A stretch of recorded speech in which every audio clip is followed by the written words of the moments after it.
There's a fist fight going on outside of my apartment, I think. Um,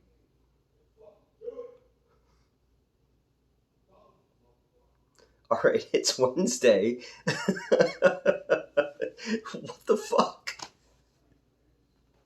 I thought we would dip into some Italian leftovers today, and what better place to start than the end of a great Italian filmmaker's career, and that is Lucio Fulci's Cat in the Brain. I have the Grindhouse releasing version from I think like 20 something, 2016. This one came out. Not one I watched quite a bit in the Fulci parlance. But he is one of my favorite Italian filmmakers. I think The Beyond is an absolute fucking masterpiece. I'm a huge fan of The Psychic, Seven Notes in Black. You know, House by the Cemetery, Gates of Hell, all of these films. Fulci was known predominantly for his kind of splatter films that all worked on a very dream-like way. You could see a lot of influences of his in things like Silent Hill. Especially the first Silent Hill movie feels very much like a Fulci film, very foggy, very much working on its own internal logic. You could tell that Fulci was inspired a lot by Lovecraft as well, because a lot of his films are far less about plot than they are about sense of dread, and more about leaving our protagonist kind of at the point of insanity than letting the viewer figure it out for themselves. Um, but this is Fulci kind of by way of Fellini almost, like, and I know that's weird to say.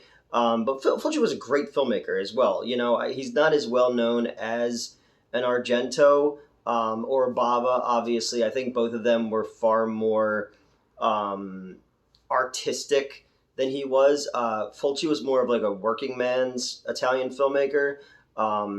He showed up, he did the job. Was the job a lot of times below him? Yeah, with a lot of projects they were. But with this one, Fellini was telling a story, Eight and a Half, Fellini's film, where he's telling the story from his own perspective and from his own life and how life imitates art. Anyone who's seen Cat in the Brain will know that Fulci called out Wes Craven at the end of Fulci's life and was like, "Yo, New Nightmare ripped me off," and it's true. This movie is about Lucio Fulci. He plays himself in the movie. He was traditionally a very, very hard director to work with, and he was very brutal to a lot of people on his sets. Listen to the commentary tracks for like New York Ripper or The Beyond, and to hear the actors talking about how hard he was on certain people. But he got great performances out of Ian McCullough. He got great performances out of Catriona McCall, who I'm a huge fan of. So he was an artist in his own way. And this movie, he plays himself. He's a filmmaker who is towards the end of his life, at the end of his career, and he's constantly terrified of repeating himself. And now in his everyday life, he's haunted by the graphic images that he put on celluloid. So he can't go. He can't even go and order a steak without being reminded of a scene of cannibalism that he shot, or he can't turn on a faucet without being reminded of a scene of a woman being drowned in one of his films. He can't help a little girl in a wheelchair down a flight of steps without, being haunted by scenes of a putrefied corpse in a wheelchair running people over and killing them. It's bizarre. This is the kind of movie that has a segment of, a Nazi orgy where they're drinking wine and a Nazi hits a pool ball into a woman's vagina. Like, it's that kind of movie. For the Fulci completist, obviously I'd say see this movie. For anybody who only knows Zombie 2 or House by the Cemetery or Gates of Hell or something like that, maybe this one isn't for you. Mostly because it does become very tedious at points. What he's trying to say is quite interesting. And at times the film is well well shot. There is some great stuff, but then you realize it's like watching it for the first time. I'm like, wait, this looks familiar. Where did I see this before? And then I realized huge chunks of this movie are just scenes from his other movies, just plugged in. But I guess if you're gonna plagiarize yourself. Yeah, he made this. The movie script was 49 pages long, and he borrowed footage from his own movies. So what I really like is in the Grindhouse releasing book that comes in the DVD, Touch of Death from 1988. It was this movie, much like all of his movies, there is an underlying sense of dark comedy in it. So big chunks of this movie are from Touch of Death, which he had made right around this time. You also have Sodoma's Ghost, which I've only seen parts of, but I knew right away when I saw those parts in this movie the first time. I was like, okay, wait, I've seen that on video before, but I don't know from where. And then he even took stuff from like other people's movies. The Broken Mirror from 1988, directed by Mario Bianchi, and the Bloody Psycho from 1989, directed by Leonardo Lucetti. Oh, I know Lucetti. And then he took scenes also from Macabre, I think was the other one, because I remember seeing that in Massacre, directed by Andrea Bianchi as well. And then Hansel and Gretel, directed by Giovanni Simonetti, who was his writer on a lot of these. And I knew that the scene from Hansel and Gretel because it's the girl on the like little merry-go-round thing. But he also borrows like set pieces from Argento. There's a lot of Tenebrae in this as well. So you could tell that it was him. It's the Simpsons clip show of Fulci movies, kind of. But there is reference in there to like the eyeball stuff of him and a lot of the gore scenes and brutality towards women. He responds to that in a way where it's like, this, I'm doing it because this is what people expect of me, and there's something admirable about that aspect of the film. Even though, Fabio Frizzi's music in this one is very much recycled, and it's very pedestrian compared to like some of his scores, most of his scores actually. This movie came out in 1990, and for the longest time, only like really bad bootlegs existed. The acting isn't great. The dubbing is even worse. The pacing is bad. Oh, hi, Elvira. Please don't knock this over. Can you not while I'm filming?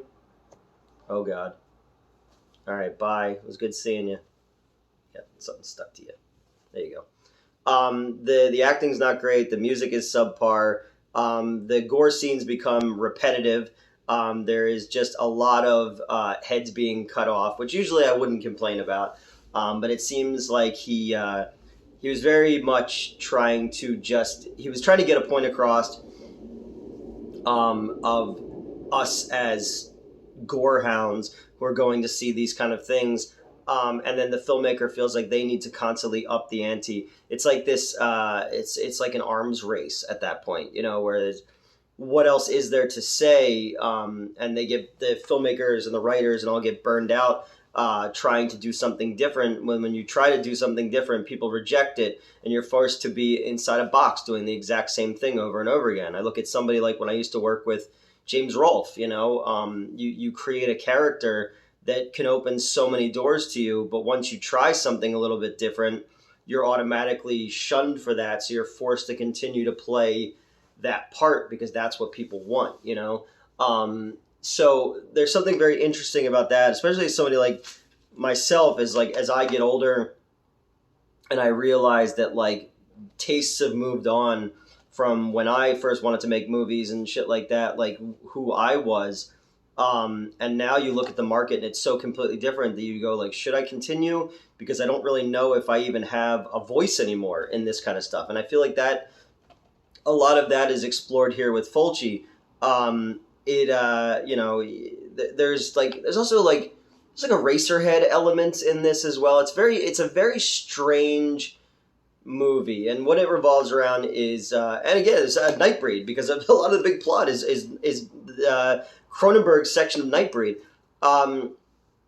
Fulci's burned out. He's making this movie he doesn't really care about.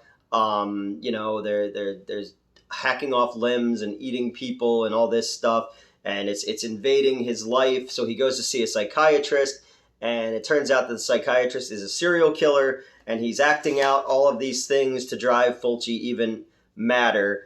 And the psychiatrist doesn't quite get the Cronenberg treatment he's not Deckard in Nightbreed. He's just a dude who goes around a lot of times in like a hoodie, laughing uncontrollably because his wife won't have sex with him. But the plot itself, obviously, in these movies is not the important part. It's about the mood and all that. And with this one, yeah, it's as much as I love Lucio Fulci and as much as I find the concept of this film interesting. It is a lot of scenes of just Lucio Fulci walking into a room, and then his reaction shots to footage that was shot by him or shot by somebody else 3 or 4 years before that. So in that regard, that's why I said it gets very repetitive. But there are some interesting kills in it. There are some, like, just you get the general, like, what the fuck aspect of an Italian horror movie. Like I said, the corpse in the wheelchair that goes through a plate glass window and runs a dude's face over and slashes his face. Like, sure, why not? You get your, you get all your boobs. You get sleazy, oily, mustachioed gentlemen. You get Fulci in, like, dressed at one point like he's a hunter. He's got like a red flannel hat and jacket on, like he's Elmer Fudd. But like I said, if you're not hardcore into giallo, here it is. Look, he looks like Elmer Fudd. Also, I love the cat in the beginning for the actual cat in the brain part. It's a puppet that's subpar to the one in The Uninvited. But if you are a Lucio Fulci fan like I am, this is definitely one that you should check out. If you're just a fan of the hits, if you're just a fan of the Zombie 2s and, Suspirias and stuff like that, I would say maybe skip this one. It probably won't do much for you. It took me a really long time to see this because it played at a screening in Philadelphia, and I saw it there, and that's when I was just like, oh, I don't like this at all. And then when I got this one, I gave it another try, and I was like, okay, I understand. Not that I didn't understand the subtext of it before, because the subtext is just text in this one. There isn't a lot of below the surface, but it is interesting, especially when you get to the ending, where you have him fishing with body parts of a woman he killed on the boat, only to find out that this is part of the movie as well, and he sails off into the sunset with the girl on the boat, leaving the camera crew behind. And that's a fitting send-off for him, given just how much work he had done in the Italian film market for so long. He had done westerns, he had done kids films, he had done action films, and it wasn't until Zombie 2 really that he found his footing internationally, really, because Zombie was a huge hit in America as well. Like I said, before that, you have Don't Torture a Duckling. You have, what have they done to Solange? They did, 7 Notes in Black. Stuff like The Psychic is 7 Notes in Black. Those are all very interesting in their own way, especially, like I said, Psychic is very much about the Cassandra syndrome, from Greek myth. There's a little bit also in 12 Monkeys, Terry Gilliam's film. So he's a filmmaker whose filmography I've always been intrigued by, because he is an artist, but his art is far more blunt than Argento's is, which is more based on the mood of the lighting and Goblin's score, and I felt like Simonetti, the guy he writes with. I can't pronounce Italian names. And Frizzi together made some really interesting stuff. Even after, like, Manhattan Baby, or Eyes of the Evil Dead isn't great, but there's some really cool. It's trying to be Poltergeist. It's trying to be The Exorcist, and putting them together in like a almost Halloween 3 kind of way, where they tried to make technology part of it. But there's some great stuff that was shot in Egypt for that one. I don't know. I'm a fan of the guy. This isn't his best by far, but it's also not his worst. It's just interesting to approach it as an older, see him as an older filmmaker, kind of coming to terms with the body of work that he created, and that's an extremely interesting concept for me, given somebody who, I fear what I'm known for is just being a plagiarist, for making a mistake for the fucking thing that I wasn't getting paid to write or credited for. We make our mistakes and we figure out how to move forward from those and hope that that stink doesn't remain on you forever. Unfortunately, it's probably going to, but I think as Fulci's, after Fulci had passed, especially, more and more people discovered his non-zombie movies, his non-Lovecraftian inspired movies, and I think he found his place a bit higher up in the parlance now of European filmmakers at that time. And there's always it's like Coke and Pepsi, Addams Family, and the Munsters. Ginger and Marianne. Argento or Fulci. Who are you going with? Prince or Michael Jackson? There was always the yin and the yang. So yeah, that's it for this one. Cat in the Brain. I'm sure it's streaming on Tubi. It's also known as Nightmare Concert. It's bizarre. It's plotting. It's repetitive. But there is something interesting about it. It's his goriest film, but unfortunately, it's not. There's so much going on outside of my apartment all the time. It's not gore that was made for this film. It was made by him years before, or by someone else. But still, I find it interesting that that the Lucio Fulci clip show at the end of his career still has something interesting to say in it, if not good, but something to talk about on this channel. I'd go like more obscure with the Italian stuff, but I feel like nobody watches this stuff anyway. But it'd be even harder to, push some of the really obscure shit that I've seen. Thought Fulci would be a nice one that maybe people don't know about, and but a name that people do know. So I don't know. I'm still chasing the algorithm. All right.